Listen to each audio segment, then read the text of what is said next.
खौसेथि बर' सुबुं आफादनिफ्राय दिनै नोंथांमोननि चेनेलनि गेजेरजों जोङो ब्रह्म धोरोम आफाद आरो ब्रह्म धोरोम आफादनि 47थि बोसोरसालिया जथुम्मानि बानजाय आफाद बिथांमोननो जोङो जोंनि गोसो गोरबोनिफ्राय जों साबायखरखौ बावदों।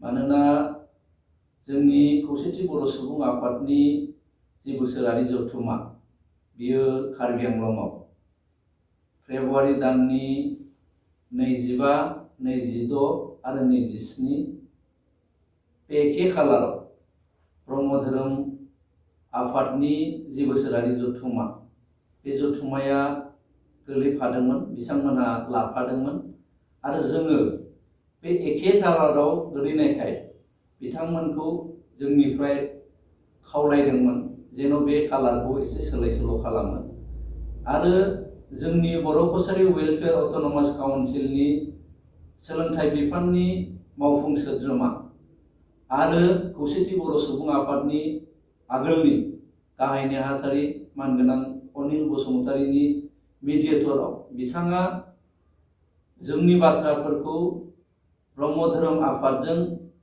खोब गोसो होनानै सावरायलायनानै होनानै थारिखखौ थिग खालामनानै होबाय। बिनि थाखाय जोङो बिथांनोबो जों खौसेथि बर' सुबुं आफादनिफ्राय जोङो साबायखर बावदों।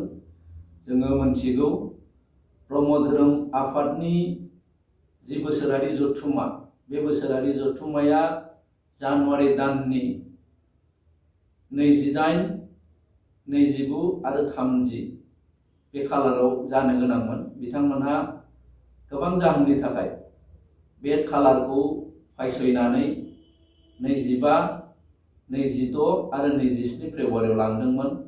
दा बिथांमोनहा जोंनि खावलायनाय लेखा फिन बे खालारखौ फायसयनानै फेब्रुवारिनि 28, मार्चनि 1-2-2022 मायथाइयाव खुंनो थाखाय थाम-थिम खालामदों। जोङो खौसेथि बर' सुबुं आफादनि जानानै बिथांमोननि जथुम्माया जाहाथे आबुङै जाफुंसारो बिनि थाखाय इसोरनाव जों आरज गाबदों आरो जोंनि मोजां मोननायखौ जोङो सिबिदों, बिथांमोननो जासिदों। जोंबो खौसेथि बर' सुबुं आफादनि जानानै